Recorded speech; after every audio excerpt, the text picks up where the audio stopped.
In 1946, Charles Trenet was on a train moving along the French Mediterranean coast, and a song arrived in him.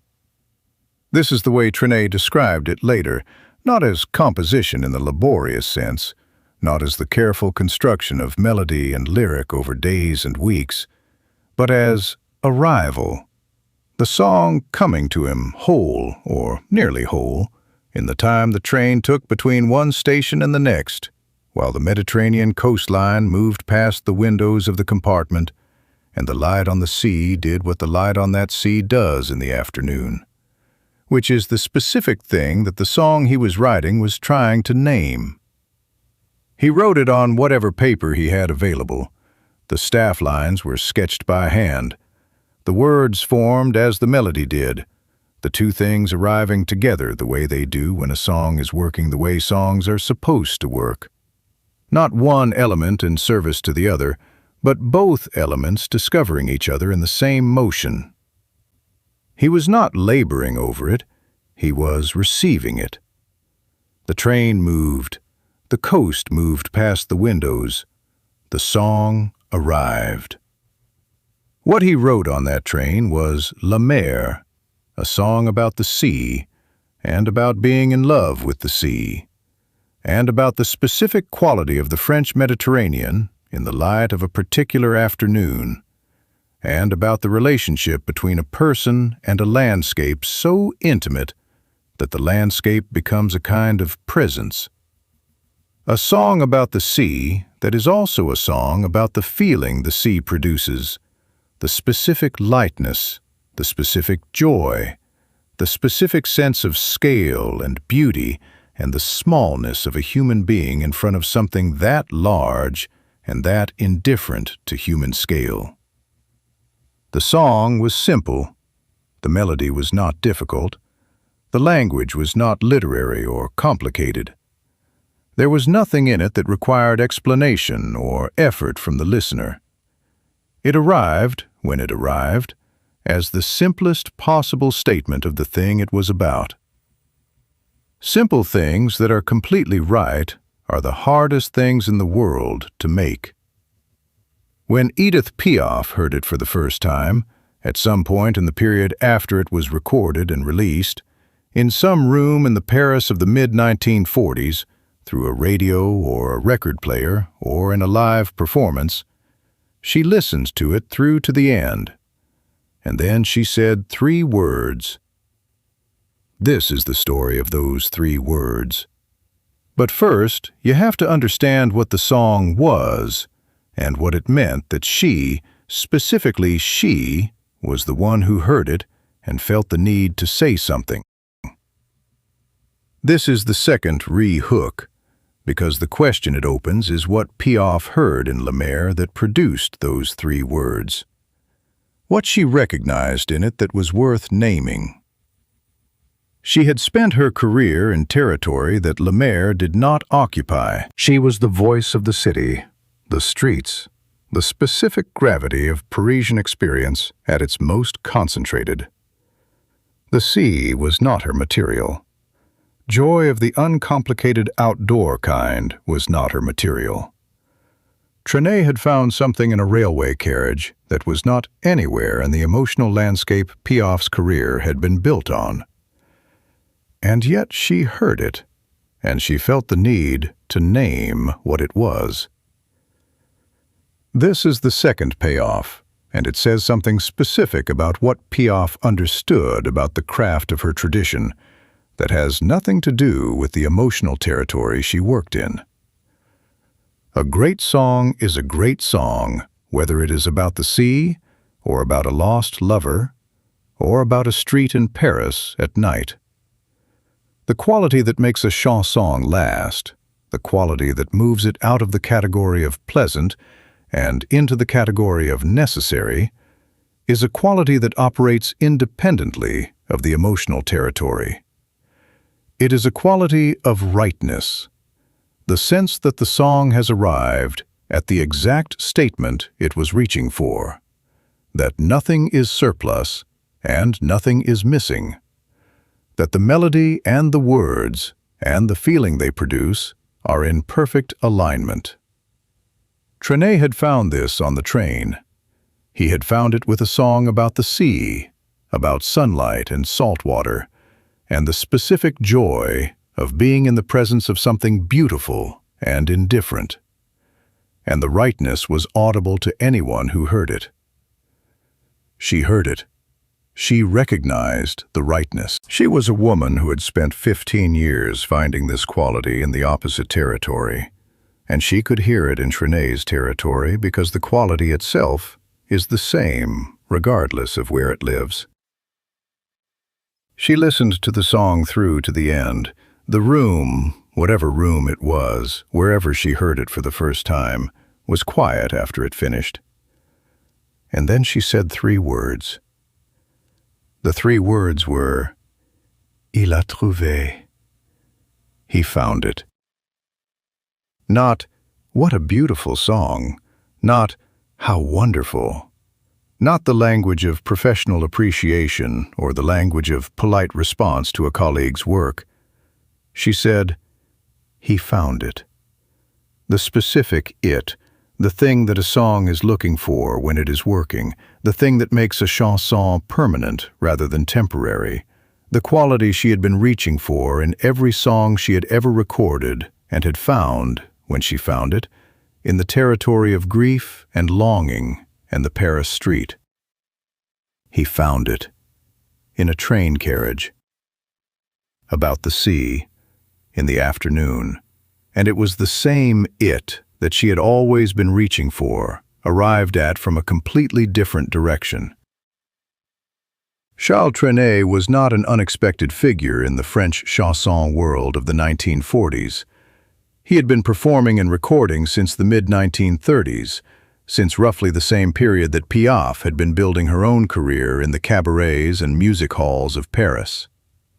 He was known by a specific nickname in the French entertainment world, Le Fou Chantant, the singing madman, a name that captured something real about the quality of his performing style, which was energetic and exuberant and uncommonly joyful in a tradition that had made its most lasting impressions in the territory of suffering and loss. His songs were about the sun, the sea, the road, the specific lightness of being alive in the French countryside on a good day, a lightness that was real and earned and not naive, but that was nonetheless the opposite emotional register from the chanson réaliste world that had produced Piaf. He was the chanson's capacity for joy. She was its capacity for weight. They were equally necessary and equally deep. They worked in different registers entirely. Piaf's world, the world her voice had been built in, and that her career had established as her natural domain, was the world of the chanson réaliste, the streets of Paris, the working-class experience, love as a force that came with costs and complications, and the specific weight of real consequence. Her songs were not joyful in the way that Trenet's were joyful. They were intense, concentrated, emotionally heavy. They dealt with the material of difficult lives. They were not, in the main, about sunlight on the sea. This is the first payoff, because it means that when Piaf heard La Mer, she was hearing something that was as far from her own artistic territory as anything in the French chanson tradition could be. La Mer was about joy. Not complicated joy, not joy that had survived something difficult or that was shadowed by awareness of what it might cost.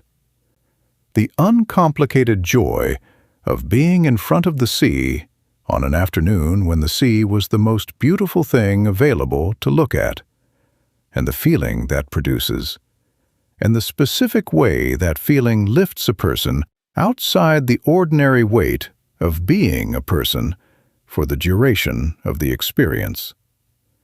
Trenet had captured this, had caught it on a train, on whatever paper was available, in the time between stations, whole and light and complete.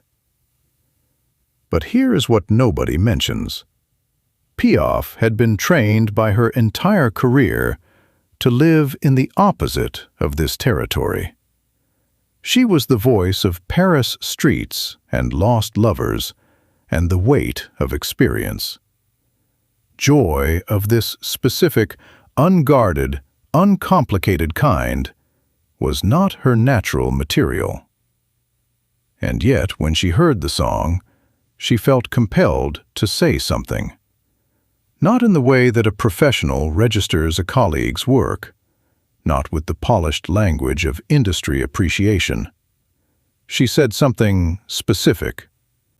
She said it in 3 words, and the 3 words said exactly what she meant, in the way that 3 words can sometimes say what 300 cannot.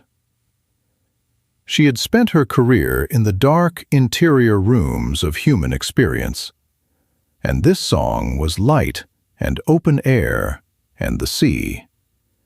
And she heard it, and she understood it, and she said 3 words that proved she understood it better than anyone who had grown up in that light could have. He found it.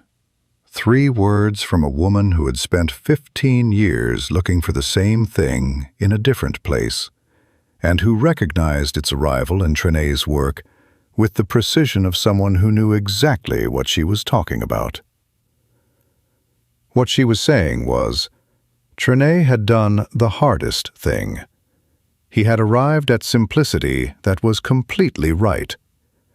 He had written a song about the sea that said everything about the sea without saying too much, that found the feeling without explaining it, that caught the light on the water and gave it a melody that the listener could carry out of the room with them and hear again in their own mind whenever they needed to be in front of that light. La Mer was recorded in 1946 and released. What happened to it afterward was the specific thing that happens to a song that has found the quality Piaf was naming. It stayed. It moved. It crossed the boundary between France and every other country where a human being is capable of being moved by the feeling of being in front of the sea. It became the most internationally recognized French song of the 20th century, known in countries where nobody knew Trenet's other work, heard by people who had never been to France, played in rooms in every corner of the world by people who recognized in it something they had felt somewhere and were glad to have named. This is the main payoff, and it reaches back to the train. Trenet wrote La Mer on a train in 1946, in the time between stations, on whatever paper was available, because the song arrived in him whole, and he wrote it down before it left. He was not laboring, he was receiving. And the song he received was the song it was possible to receive on that train, in that light, with that coastline visible through the windows. A song about the specific quality of that experience, perfect and complete, with nothing missing and nothing surplus. And Piaf, who had built her entire career in the opposite direction, in the dark interior rooms of human experience, in the city and the street and the weight of love and loss, heard it and said 3 words that named what Trenet had done. Not what the song was about, not how beautiful it was, what it had found. The thing a song reaches for, the thing that makes a chanson last past the generation that made it. He found it, in a train carriage, in an afternoon, looking at the sea. She heard it and knew. They came from opposite ends of the chanson tradition. They had different voices, different territories, different emotional worlds. And they shared the same understanding of what a song is supposed to do, what it is reaching for when it is working, what it has found when it has found it. 2 voices, 2 territories, one tradition. Trenet and Piaf never occupied the same rooms. They never needed to. The Chanson is large enough to hold the sea and the street, the lightness and the weight, the afternoon on the coast and the night in the city. Each of them found the thing their territory was capable of finding, and when they heard each other, they recognized it. 3 words. He found it. As complete a tribute as one great artist has ever paid another. The train moved. The coast went past the windows. The song arrived. And a woman in Paris, when she heard it, said 3 words. She was right. The song has been found ever since.